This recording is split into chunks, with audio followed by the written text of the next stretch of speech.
Hollywood, California, the Lux Radio Theater presents Edward Arnold and Anita Louise in Silver Dollar with Marjorie Rambeau.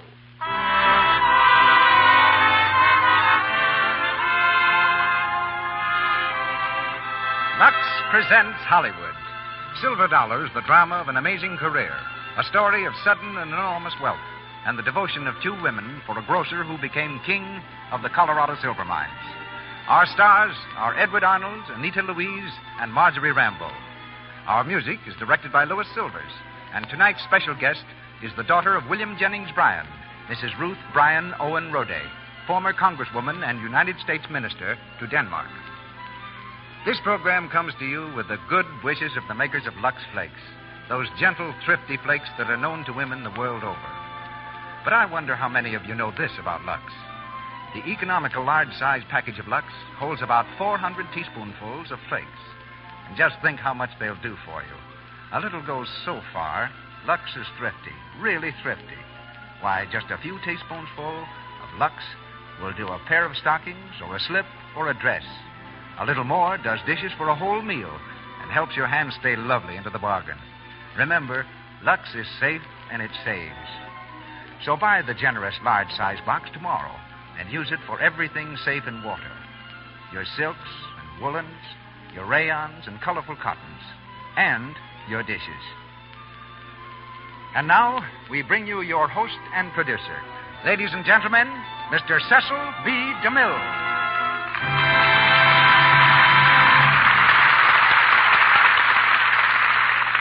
Greetings from Hollywood, ladies and gentlemen. 40 years ago, this month, they buried in Mount Calvary Cemetery in Denver a man who at one time was as rich and as famous as many kings. Today, he's all but forgotten. His memory scattered, just as the bits of granite that were once his tombstone are scattered in the weeds and grass of an abandoned graveyard. A telephone exchange in Denver is named after him, but apart from that, little is left to recall the fabulous figure of Horace Austin Warner Tabor, the man whose life is the basis of our play. Silver Dollar is the drama of the whirlwind that struck Colorado with the discovery of silver, following as it did right at the heels of the state's equally incredible gold rush, when ladies dressed in the finest gowns mingled with Indian squaws clothed in shaggy buffalo robes. When the first school was opened by an Irishman named Goldrick, who came into town with a silk hat, broadcloth suit, and kid gloves, driving an ox team. When a church and a gambling den shared the same building, when the smallest coin was a quarter, when kerosene brought $3 a gallon, peaches $1 apiece, and Julesburg, Leadville, and Cripple Creek were the treasure chests of the nation. What riches did to Horace Tabor, judge for yourself when you hear the play. For Tabor lives again in the character of Yates Martin. This amazing story was told in celluloid by Warner Brothers. We bring it to the air, starring Edward Arnold as Yates and Anita Louise as Lily. Mr. Arnold was taking a well-earned rest in New York when our call came. A real trooper and a sincere friend, he dropped everything in favor of tonight's performance. The accomplishments of Anita Louise extend far beyond the realm of acting. This beautiful young star speaks 3 languages, performs ably on the piano and harp, is a splendid dancer, the composer of numerous songs, and has a Scotty named Wee Thistle. 20th Century Fox Studio stars her currently with Shirley Temple in The Little Princess. The second celebrated lady of our cast is Marjorie Rambeau, back with us in the role of Sarah Martin. We're off for Colorado now, as the Lux Radio Theater presents Edward Arnold and Anita Louise in Silver Dollar with Marjorie Rambeau.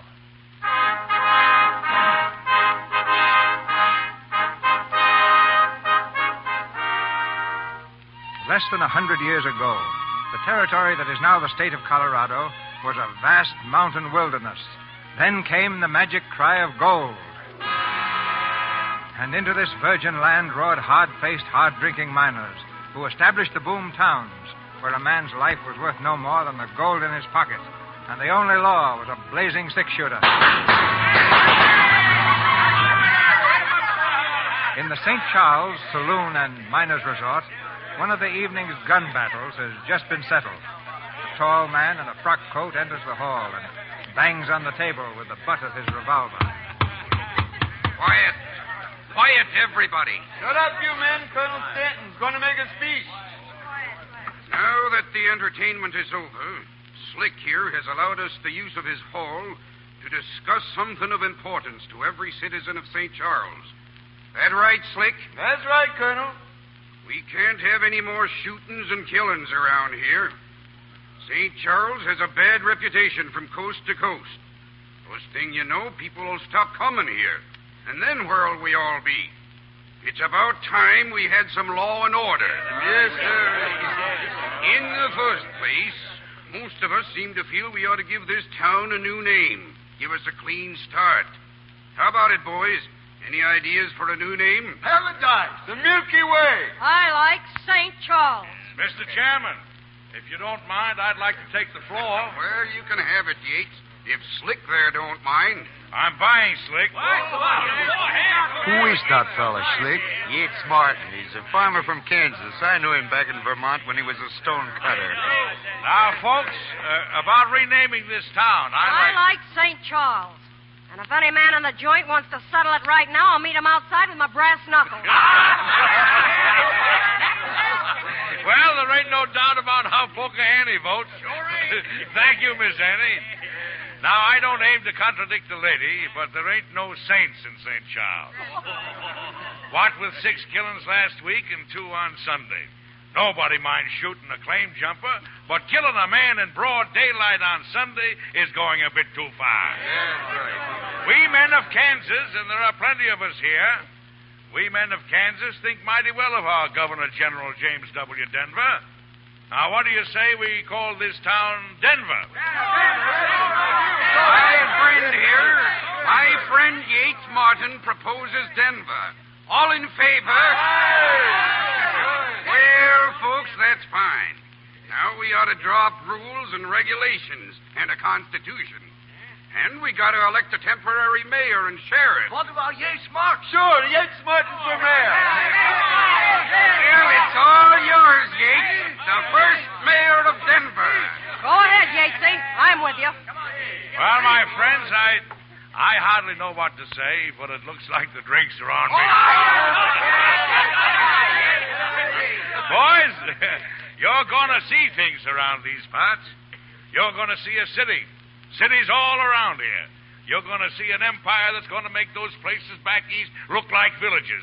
And that ain't no dream. I got 300 acres back in Kansas, but it can rot for all I care. Yates Martin is after gold, and there's enough in these mountains to bury us all in gold caskets and, let's forget it. I'll buy you all another drink. Come on. Oh, my darling, oh, my darling, oh, my darling, Herman Troy.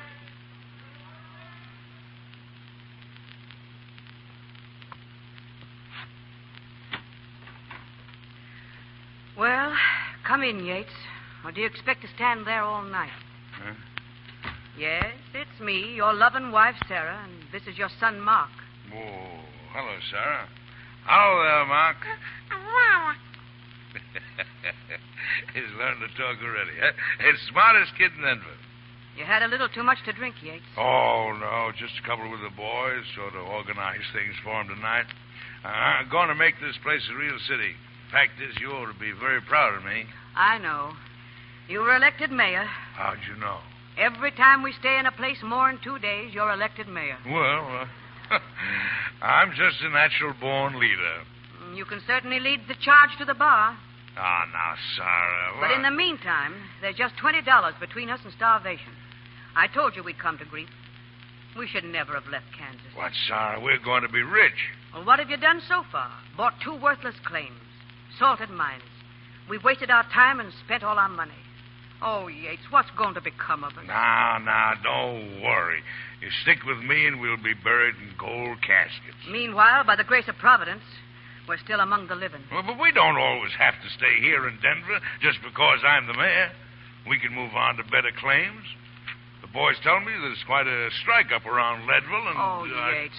Are we going to drift around all our lives? Well, we got to until I strike it rich somewhere. Then we'll stay put. But maybe there won't be any gold in the new place. Yates, I've been thinking about something else. What's that? Haven't you noticed that it isn't the men who dig the gold who are getting rich up here? It's the men who sell 'em things. Oh, you mean saloon keepers, huh? No. Yates, why don't we open a little store? I haven't told you, but I kept a couple of $100 hidden to take us back to Kansas. We could use it to open up a store. Me? A storekeeper? Oh, you'd make a fine merchant. Yates Martin, merchant. You know, I kind of like that. Maybe I could open up in Leadville. You'd get along in business, too. Oh, why not? Abe Lincoln started by splitting rails, and Yates Martin will start by cutting bacon. Now, how about it, Mark? That's it. Well, all right. Now, let's count the buttons. Rich man, poor man, beggar man, thief, doctor, lawyer, merchant.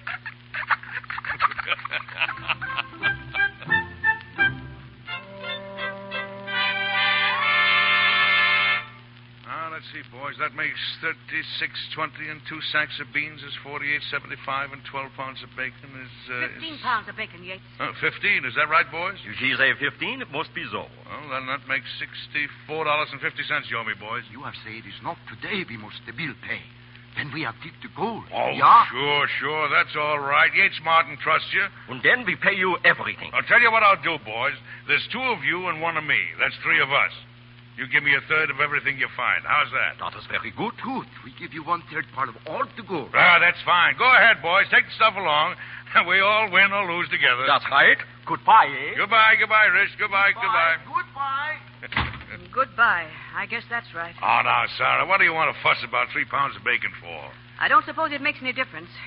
We won't get paid for it anyway. Well, why do you have to talk like that all the time? Everybody around here is trading with me. We've got to trust people and take a few chances. That's business. As soon as they come back with their gold, we'll be rich. But they're not coming back. You grubs take everybody in Leadville. Then they move away. Wait till somebody makes a strike and they'll all start bringing it in. Then you'll see what I mean. It's like bread on the waters.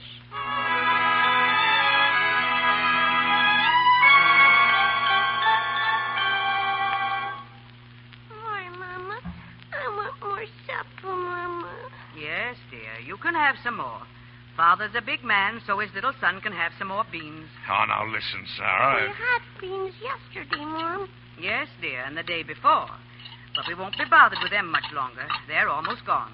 Then Mama's little man can eat some of the nice bark off the tree. Oh. I don't want bark. I want bacon. So do I.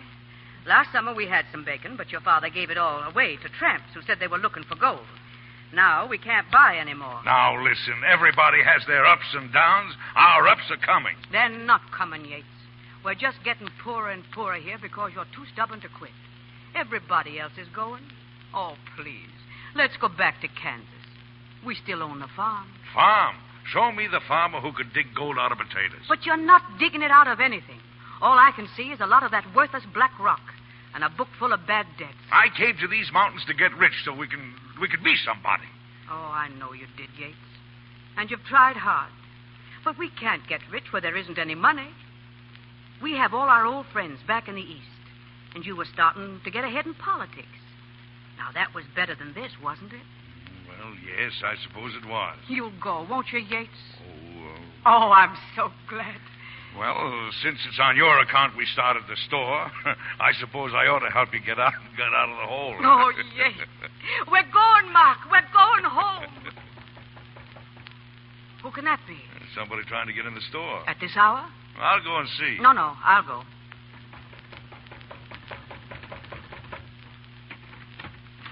Oh, it's you. Good evening. Herr Martin is here.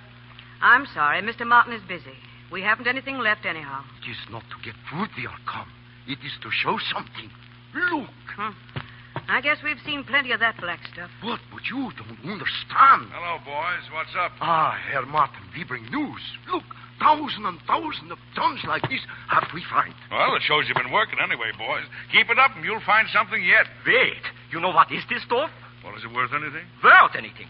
We have sent by St. Louis to smelt some of the pieces. It is worth for the ton $800. What?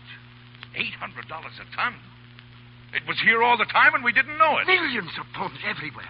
Deeper down is more rich or yet. And for you is 1/3, as is agreed. I knew there was gold here. We're rich, Sarah. Gold. No, it's not gold. It's silver. Silver? Well, what do I care? It's the same thing, only it's spelled different.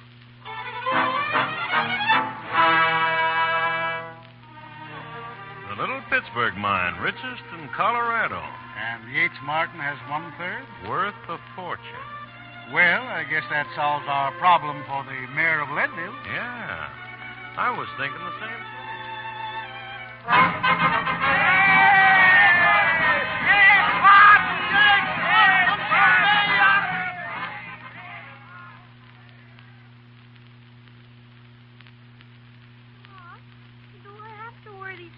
Clothes, Ma. So it seems, dear. Your father wants you to look like a mayor's son should. I'm a shrewd businessman's son, Ma. Who said that? Carl Warren. He says that's what Father is. What's a shrewd businessman, Ma? Well, sometimes it's a man who's had a lot of luck.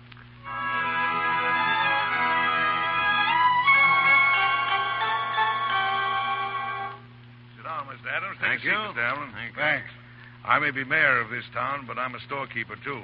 What was that, Liddy? 2 pounds of bacon? Uh-huh. Yes, sir, Mr. Mayor. 2 pounds, eh? Yes, ma'am. Yates, Mr. Adams came up from Denver to see you. It's pretty important. So is this, ain't it, Liddy? We ain't had our supper yet.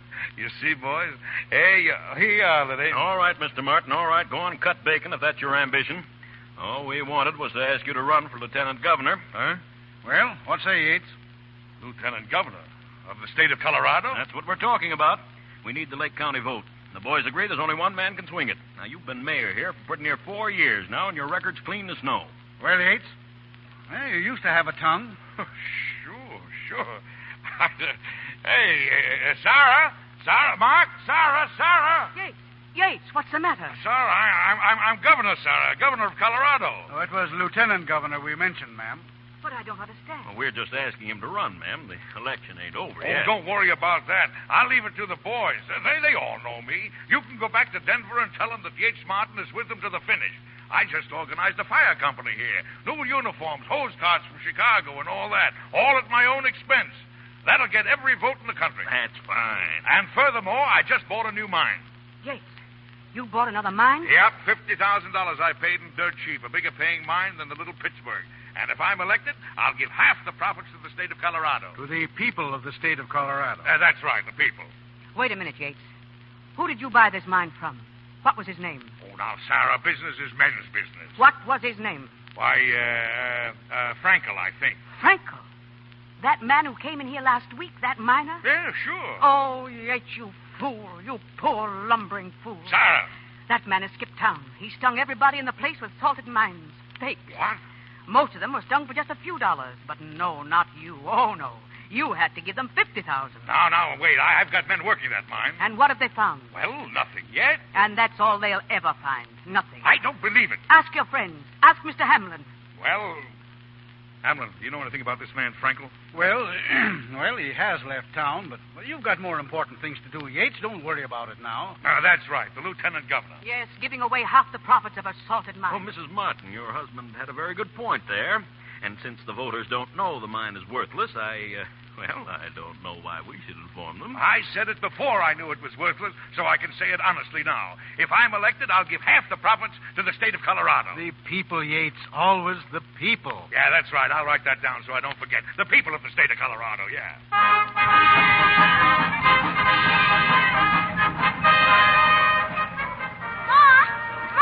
where are you?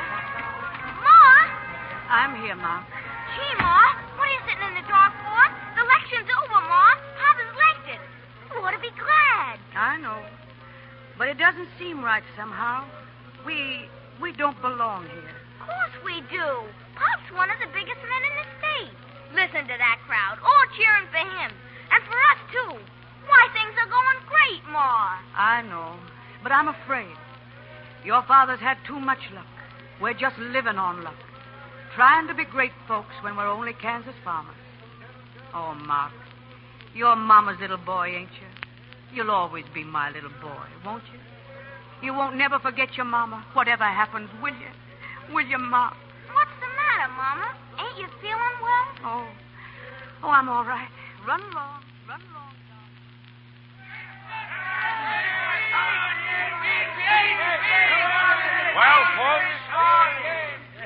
Well, folks, this is a great day for me, and I hope that during my period in office, there will be greater days for us all. Anyway, I thank you, each and every one. And when you come to Denver, look me up. I may be lieutenant governor of the whole state, but I ain't forgetting old Leadville. You know that from what I told you about the new mine I bought, half the profit... Hey, Mr. Martin. I gotta see Mr. Martin. Here. What do you want? Excuse me, Mr. Hamlin, but I gotta see Mr. Martin right away. I'm the foreman of that mine he was just talking about. Oh. Well, there's no use to see him now. What's the trouble here, Stoney? Well, I didn't want to interrupt the party, boss, but I thought you'd like to hear the news about the mine. Oh, yeah. Well, I guess you don't need to dig anymore. Oh, yes, we do. We kept on just like you said. Struck a vein 50 feet down. Smelter folks say it's the richest rock they've had yet. What's that? Yes, sir. Struck ore running 1,800 a ton. Oh, as good as that, huh? Better than I expected. Better than you expected? Why, boss, you know I told you that mine was no good. Keep quiet. Ladies and gentlemen. Ladies and gentlemen. May interest you as friends of our Lieutenant Governor to hear that his shrewdness and foresight have again been vindicated. We have just heard that the claim he purchased to help out an unfortunate prospector has turned out to be the richest mine in the whole Leadville district. And I'm keeping my promise. Half of all I get goes to the great state of Colorado. Yates. I mean to the people of the great state of Colorado.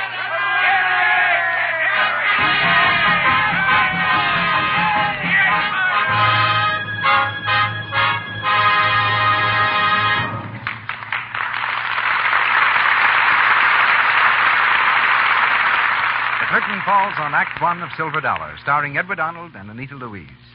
During our brief intermission, we bring you the Browning family.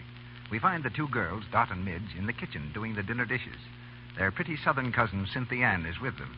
She's visiting the Brownings right now, and Dot and Midge find some of her ideas very strange. Here, Dot, let me draw the silver, honey. Okay, here's some waiting for you. Oh, there goes a fork. A man's coming as sure as I live. What in the world are you talking about, Cynthia Ann?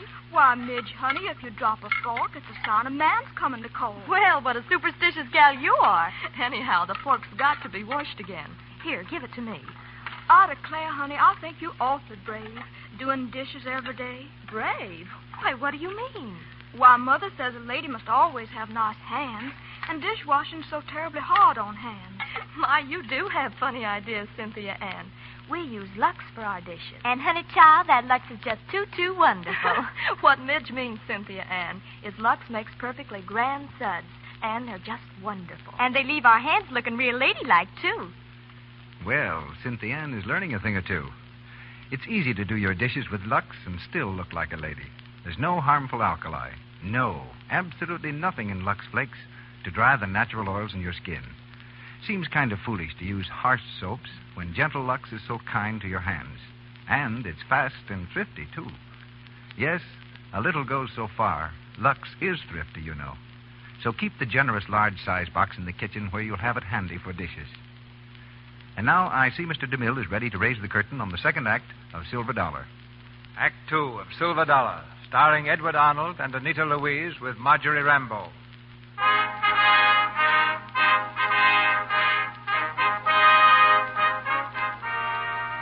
As Lieutenant Governor of the state of Colorado, Yates Martin grew richer and more expensive than ever. Silver is his god, and out of the great warehouse of his mines come lavish gifts for his constituents. Now he's building an opera house, the finest that silver can buy. The lobby is almost finished, and Yates inspects it with the contractor. And on these pedestals, we're going to put busts, statues of all the great writers and composers. Composers, huh? That's the idea. We could put Goethe here. He wrote Faust, you know. Oh. And it might be appropriate to have some of the others put up, like Schiller, Moliere, Sheridan, or if you prefer, a composer like Beethoven. How does that sound to you, Governor? It sounds terrible. Who are those fellas, anyway? Say, what's so funny about this? Oh, I beg your pardon, miss. Oh, I'm just looking the place over. Do you mind? No, of course not. Go right ahead. Thank you. Mighty nice-looking girl, ain't she, huh? Governor, about those statues. Now, Goethe and Beethoven... I never heard of them. And I don't think anybody around here is interested in a bunch of foreign names. Put up my friend Hamlin and Abe Lincoln and Pistol Pete and General Grant and Poker Annie and have her with a cigar in her mouth. Oh, what do you think, miss? Did you know who all those foreigners were? Oh, no. But I think any lady who smokes cigars deserves a statue. Oh, sure. Besides, Poker Annie means something to Denver. I never heard of her. Oh, you must be a stranger in town. I've only been here a week. You were the only one I'd heard of back east. Oh, is that so?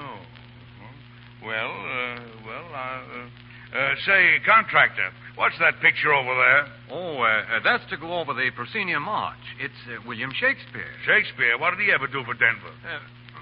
Well, nothing. That's what he's done. I'm paying for this place, and I'll have it done like I want it. I tell that man working on that inscription there that I want it in English, like I said. Nobody in Denver can read Latin. I told him, Governor, but he insists it should be in Latin. Well, then I'll do it myself. Where's his tools? You gotta do things yourself if you want them done right around here. Yes, sir. And I'll tell the architect about the picture right away. Oh, excuse me, miss. A person sure has his hands full attending to all these things. You must be an awfully busy man, running the Senate and taking care of everything yourself. Oh, I find time for everything. It seems as though you do, even cutting inscriptions. Well, you see, I used to be a stonecutter in Vermont, and I'm going to do this so as people can read it. You been here long? I told you before. A week. Oh, gosh. Of course, that's right. Hey, you figuring on staying sometime? Oh, I might. Of course, I'm not settled yet. You all alone? I am now. My husband was, well... Oh, I'm sorry, ma'am. I imagine it is kind of hard, a woman being alone. Well, it does take a man to get a new house fixed up. Yeah, it sure does. And, well, maybe I could sort of lend a hand, eh? You? Well, that's awfully nice of you, but I couldn't. Oh, sure you could. Why not?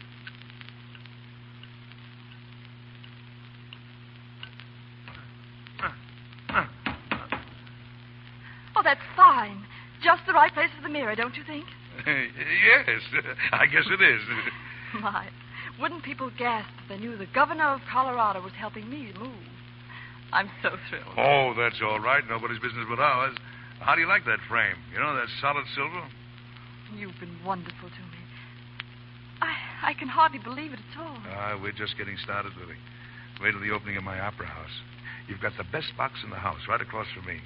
I'll never take my eyes off you. No. Be careful.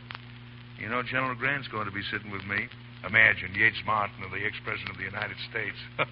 I'll be sitting and talking to him just like I'm talking to you. It's wonderful. You know, General Grant knew Lincoln personally, and if you're a good little girl, well, maybe you'll meet him. I don't know why you should be so good to me, but you do like me, don't you? Sure I like you. Sure I do.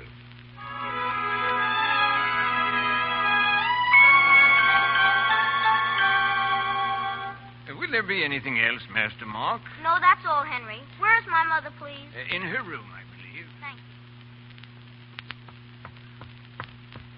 Mom! Gee, Mom, I thought you'd be dressed. You better hurry. I don't think I'll go, Mark. Why, you've got to go. It's the opening of Papa's Opera House. General Grant's going to be there, and he was the President of the United States. I know. Where's your father? He's gone already. He had to meet General Grant. Mama, ain't you going to get ready? No, honey. I ain't going. You run along and tell your pa that I got a terrible headache. I think he'll understand. Well, I wouldn't go without you, Mom. Now, don't you worry about me, Mark. I'd just rather stay at home. Why? Everybody's going to be there. Oh, please come, Mom. You do love your ma, don't you, Mark? Sure I do. Well, be a good boy then and go. Well, goodbye, Mom. Goodbye, honey.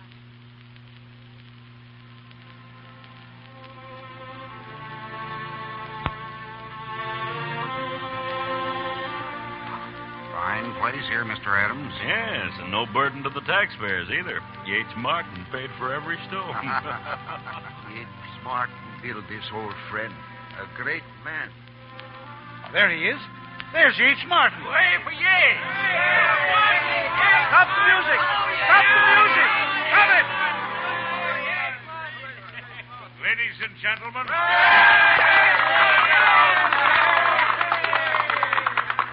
Ladies and gentlemen, I've seen Denver grow from a mining camp to a city of 30 or 40,000 people. And I said if Denver is to have an opera house, it should have one worthy of this city. You can look over the opera house and see if I've done my duty in this respect. But I'm going to do something more. I bought this whole block, and the other half of it I hereby give to the United States government as a site for the finest post office in the United States.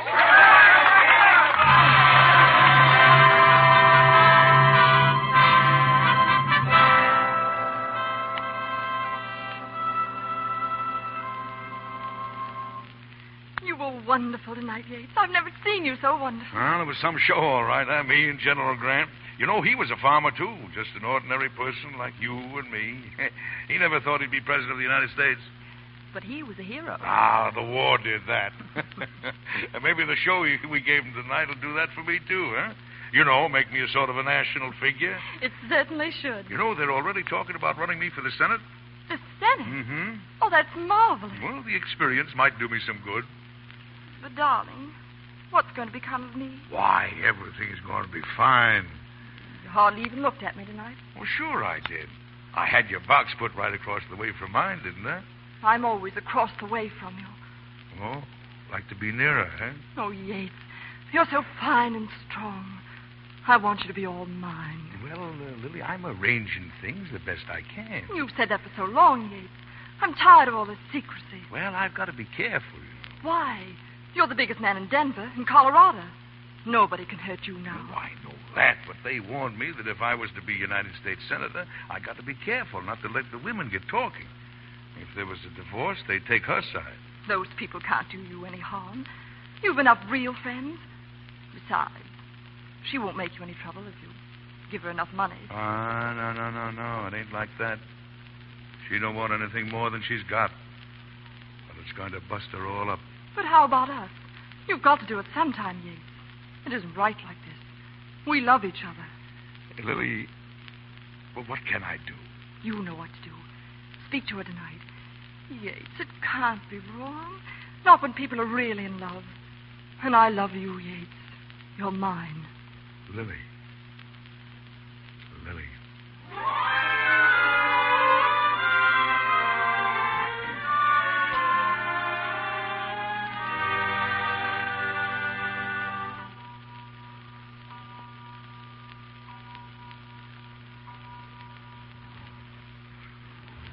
Yates. Yates, is that you? Uh-huh.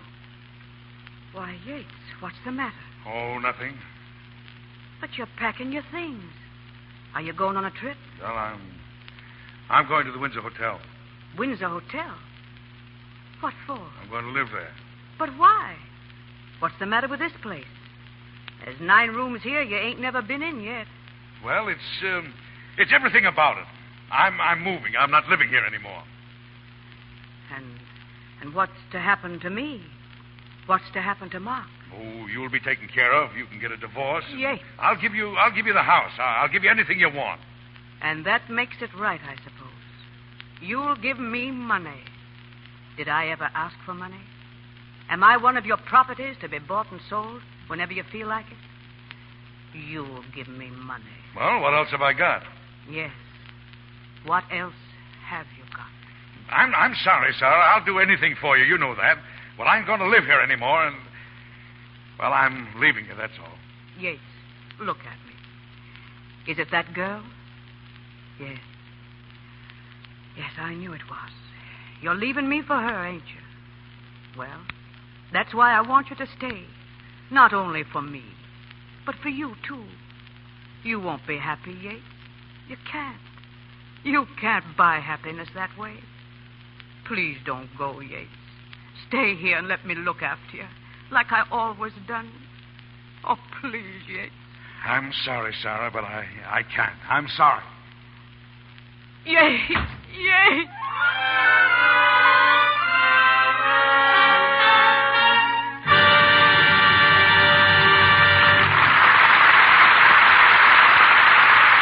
Report for station identification. This is the Columbia Broadcasting System.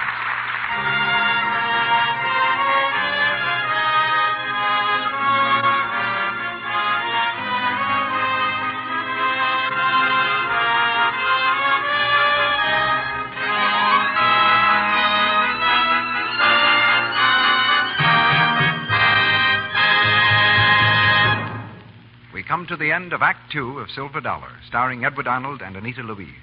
In a moment, during our intermission, we introduce our guest of the evening. But first, a word about our product. You know, with skirts up to 18 inches this year, stockings are more in the limelight than ever. And it's certainly no time for ugly runs and snaky seams. Now, here's a suggestion for keeping your stockings lovely looking longer. Lux them after every wearing. Lux Flakes saves the elasticity, you know. Lux helps your stockings stay nice and springy, so they fit superbly and don't pop into runs so easily. That's a good thing to know, isn't it? And remember, a little goes so far. Lux is thrifty. Mr. DeMille. Tonight's play is a tale of pioneering. And we have as guest a woman who has pioneered in many fields. She's the daughter of William Jennings Bryan, who, as a neighboring Nebraskan, intimately knew the country and the people of our play. The first woman to represent the Old South in Congress. The first woman to occupy a seat on the Foreign Affairs Committee of Congress. Our guest is also America's first woman diplomat. From New York City, we now hear the Honorable Ruth Bryan Owen Rode, former United States Minister to Denmark. I'm very glad to be here, Mr. DeMille, and I assure you that the name of this play, Silver Dollar, brings back many recollections to me. It was not so long after tonight's colorful drama of the silver mines had been played in real life that there were political discussions all over the country about silver, although not everyone knew what was meant by free coinage of silver. One colored man, I remember, was heard to say, "Who wants three-cornered silver? A three-cornered dollar would tear holes in your pocket. Round money's good enough for me." Yes, silver was on every tongue, and I remember my father's tongue was called silver, too. The silver-tongued orator was the expression they used. It is good to look back sometimes and remember the America of yesterday. Not long ago, I was flying across our country from coast to coast, over the Rocky Mountains, the scene of tonight's play, and over the western plains which the covered wagons had to cross. Between the dawn and dusk of one day, I traveled the distance which had cost the pioneers weary months of effort. Far below me, I could see the cement highways like smooth gray ribbons stretching across the plains and winding over the mountains. And I found myself wondering if today's Americans who travel the highways remember those earlier settlers who smoothed their paths for them, who blazed the trails and endured hardships and faced perils in the doing of it.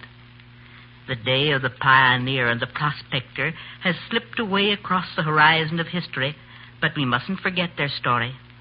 Our mountains have been climbed now, and the fields planted and the roads built. But there are still frontiers before us, frontiers of knowledge about human living, and they demand the qualities of the pioneer and the patriot.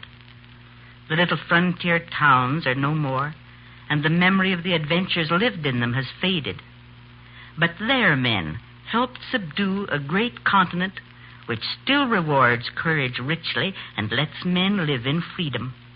It was the cold of the winter and the heat of the summer and the hardness of the rocks with which the pioneers and the prospectors had to struggle. And faith in America and in the destiny of America gave them the will and the spirit to conquer. And faith in America's destiny guides us across each new frontier today. With the help of women like you, Mrs. Rode, a nation faces the future unafraid. We're in Hollywood again, where Edward Arnold and Anita Louise continue in Silver Dollar with Marjorie Rambeau.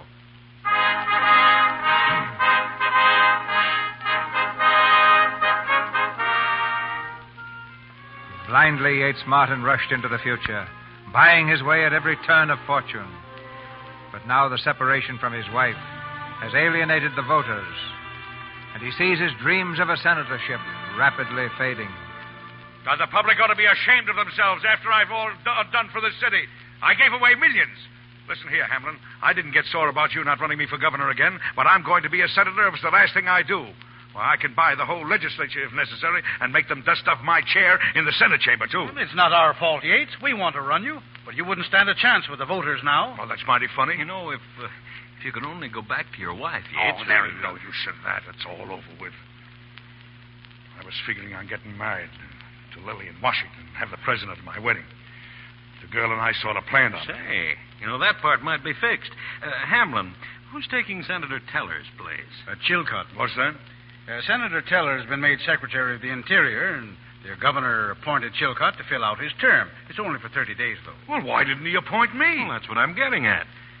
Maybe we could get the governor to send you instead. Well, sure. Would I be a real senator, a seat in the Senate and all that? Yes, for 30 days. Well, that's all right. That's all I want.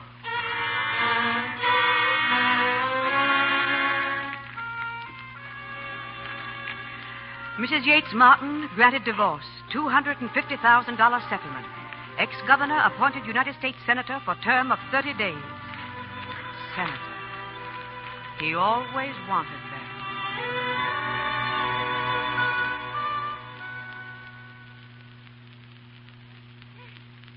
It's beautiful. It's gorgeous. Oh, it better be. That necklace cost me over $90,000. I expect even the president will sit up and take notice. Is he sure to be here for our wedding? Oh, he promised. So did most of the senators and congressmen. And their wives? Well, not all of them. You see, it's like... I don't see. Who do they think they are? Oh, never mind them. You know women. There ain't one of them can show a $90,000 necklace, and they don't like to come around where other women are wearing them.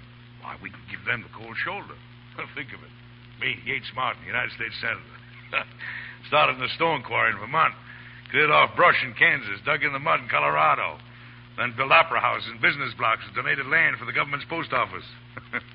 And now I'm marrying the most beautiful woman in the world, with the President of the United States and most of Congress for my guests. And it's only the beginning, little girl. Oh, Yates, I'm so happy. You will be happier, too. Did you see what I bought for you this morning? Look out the window and see those birds. They're very nice. What are they? What are they? Oh, they're white peacocks. They're worth their weight in diamonds. Oh, Yates. You shouldn't spend so much. Say, remind me to show you what one of the boys on my paper wrote about me. He says I'm like the king who touched things and they turned into gold. What's his name? King somebody, you know. King Midas? Yeah. He said I'm just like King Midas, only everything I touch turns to silver. I beg your pardon, Senator. Yes, that's all right. What's the matter? Congressman Bryan is calling, sir. Brian? Yes, William Jennings Bryan from Nebraska. Oh, yes. He wants to speak to me about silver. Excuse me, Lily. Mr. Bryan, come in. Thank you. Senator Martin? That's right. Glad to see you, Congressman. Sit down. You're interested in silver, you say? Immensely. Well, you've come to the right place. Look what silver's done for me, for Denver. My chief interest now is the future supply. Future supply? Young man, there's enough silver in those mountains around Leadville to build a solid silver wall 40 feet high across the eastern boundary of Colorado. Well, that's what the gold men in the east seem to think. They believe there's too much. Too much? Oh, that's rich. How can there be too much of a good thing like silver? There's going to be a big fight, Senator, during the next few years. A sharp battle between the gold standard men of the east and the silver men of the west. And one or the other will go down. Then let the gold men go down. We're building our empire on silver. They can't scare me. I'm not trying to scare you, Senator. I merely want to get some facts on the probable supply. And also warn you that they'll do whatever they can to demonetize silver. What's that? Reduce its value. Oh. Make it worth half as much, possibly. Well, then we'll dig twice as much. Simple. We know what we can do with silver. I've always told these boys here, stick by me, and you will be buried in a solid silver casket. Well, now that settles, we'll have a drink. What's yours? Grape juice. Huh?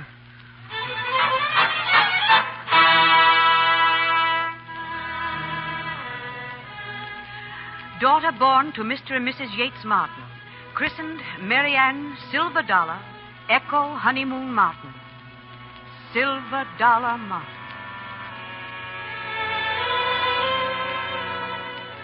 Silver Dollar Martin buys newspaper. Great holdings increase. Silver Dollar Martin on Railroad Board of Directors. Former senator said. Senator Martin buys huge estate. One of the richest men in the world. Extra! President Cleveland may establish gold standard. Silver market falling. Extra! Come down, gold standard. Paper, read all about it. Panic in silver market. Huge fortunes lost. Read all about it. Read all about it.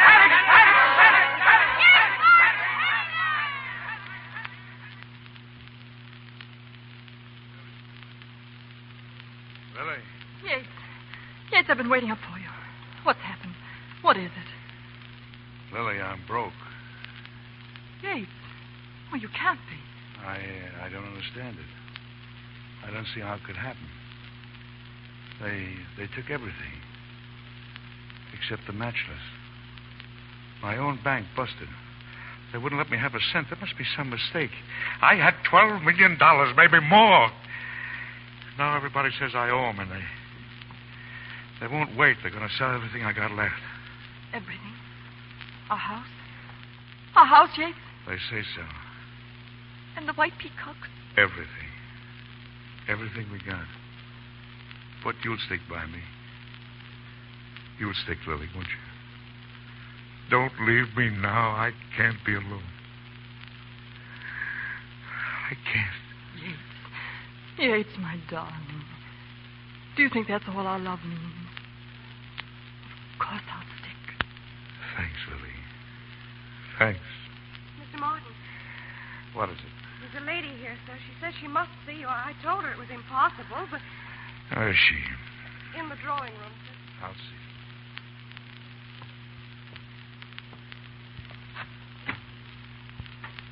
Hello, Yates. Sarah. Sarah, well, it's been a long time, hasn't it? Well, what can I do for you? Yates, I've heard what's happened. I thought maybe I could help. Help? No. I know you've had trouble. And, well, you gave me quite a lot of money. I invested it, and there's a lot more money now. And I thought I could give some back. Yeah, that's mighty nice of you, Sarah, but I don't need no help. I lost a little money in silver, but I'm not broke. No, sir. Silver's coming back again, and I still have the matchless mine. And a lot of things. I can take care of myself. I always have, haven't I? Yes. Oh, Yates, I hope you'll be happy. Same to you. How's Ma? He's going to get married. When to get married? Well, goodbye, Yates. And good luck. Good luck, Sarah.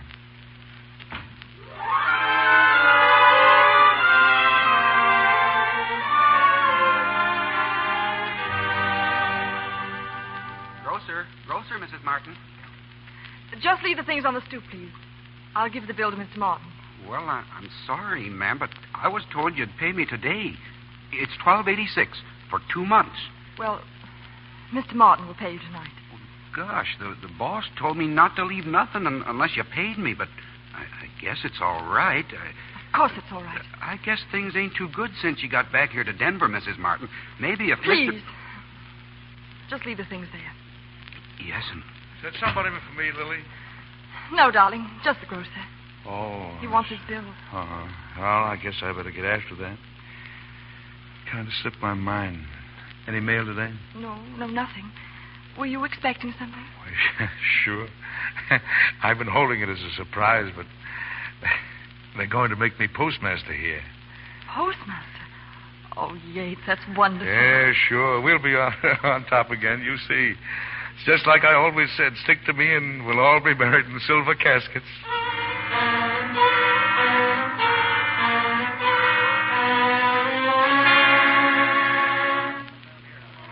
Hey, clerk, have you got anything for me today? Any letters? Well, what's the name? Martin, Yates Martin. No, nothing for any Martin. No letter from Washington? I said there wasn't anything from any place. That goes for Washington and Honolulu and Omaha. You're going to be a mite politer to the citizens next month, young man. That is if you're still here. I built this post office, and I built that opera house down the street. Yates Martin is my name, Silver Dollar Martin. Oh, I'm sorry, mister, but there still ain't any letters. All right. Maybe it'll be here tomorrow.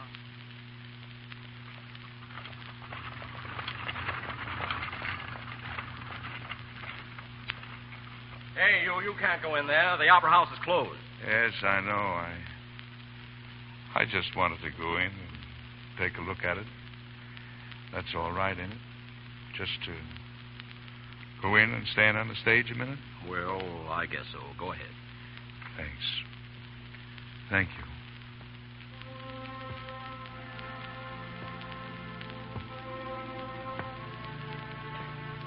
This is mine.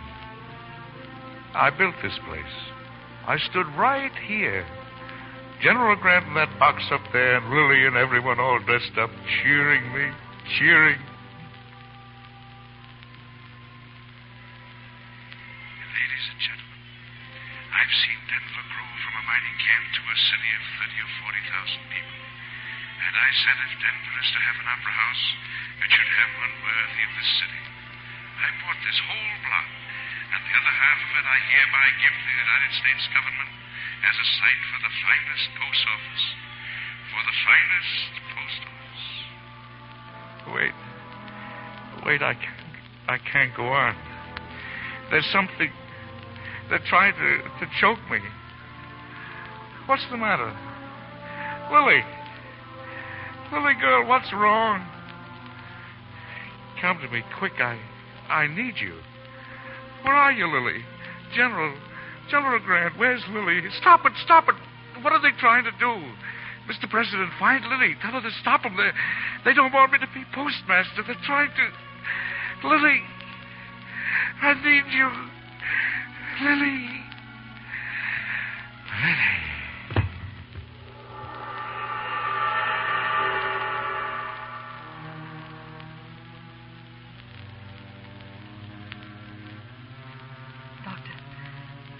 Doctor, tell me, is there any chance? Any chance at all, Doctor? I'm afraid not, Mrs. Martin. Your husband's not young, of course, and it's been too much for him these last few years.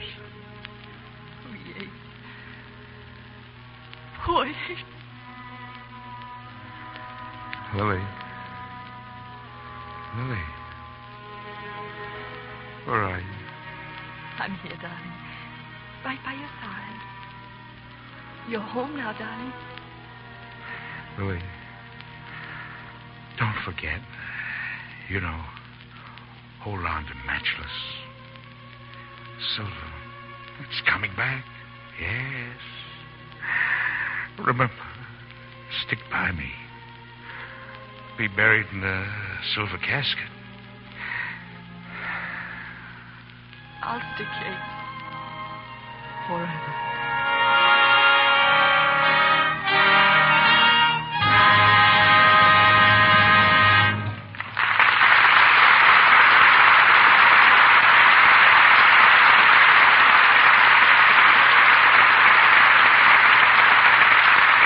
The curtain falls on the last act of Silver Dollar, starring Edward Arnold and Anita Louise. In a moment, Mr. DeMille brings back our stars for a curtain call. But first, I've a bit of news for the women in our audience.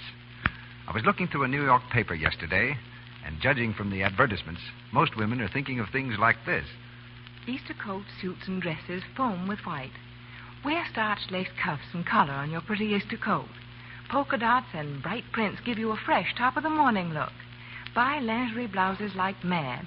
Foamy whites, tucked batistes, crisp organdies, and eyelet embroideries.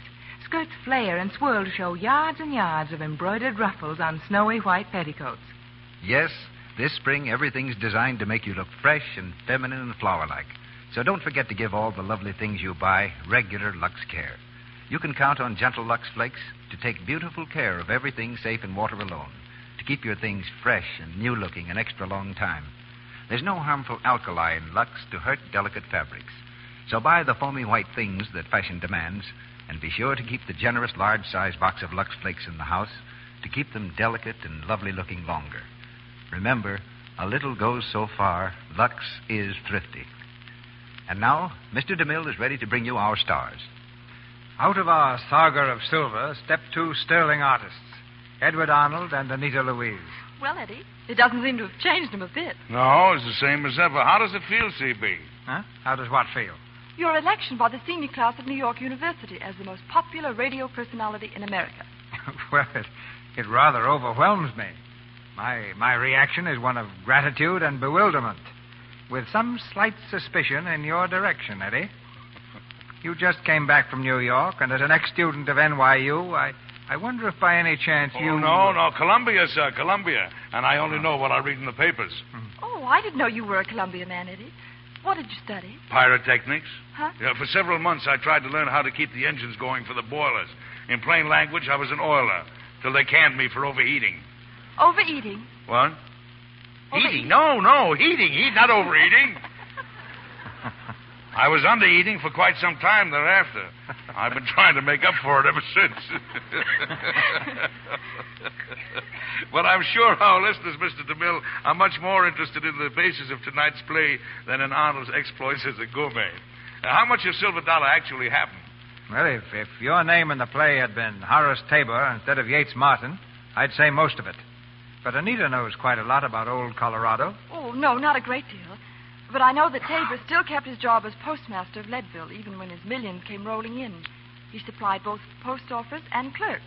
The miners were so anxious to get the mail that they paid from $1 to $5 for the privilege of standing at the head of the line each morning. And I know that stars like Edwin Booth, Sarah Bernhardt, John Drew, Lillian Russell, and young players named Cecil B. DeMille and Marjorie Rambeau acted at the Tabor Theater. Oh, wait a minute. I played there, too, you know. And Edward Arnold.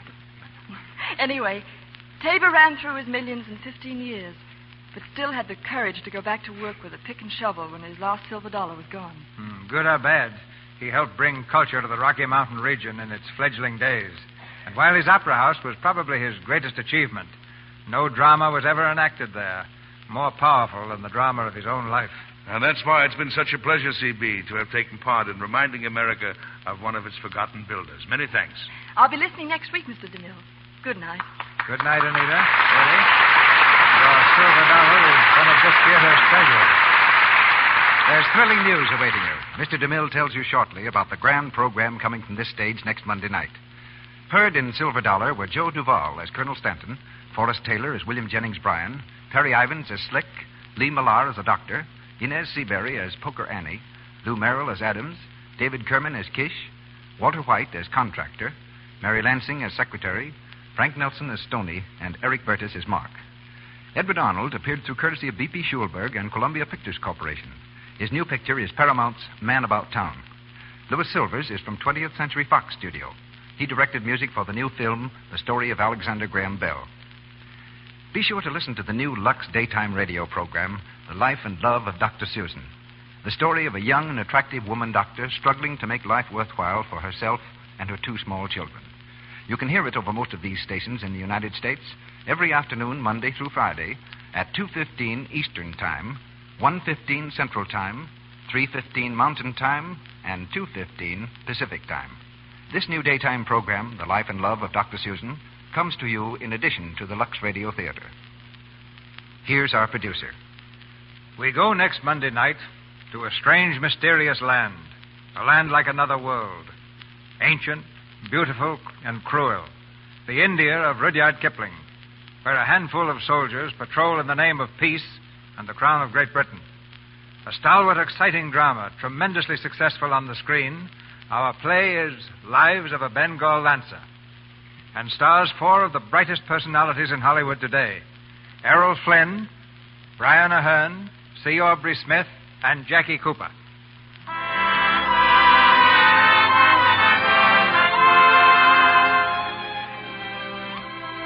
Our sponsors, the makers of Lux Flakes, join me in inviting you to be with us again next Monday night when the Lux Radio Theater presents Errol Flynn, Brian Aherne, Jackie Cooper, and C. Aubrey Smith in Lives of a Bengal Lancer. This is Cecil B. DeMille saying good night to you from Hollywood. Your announcer has been Melville Lewis. This is the Columbia Broadcasting System.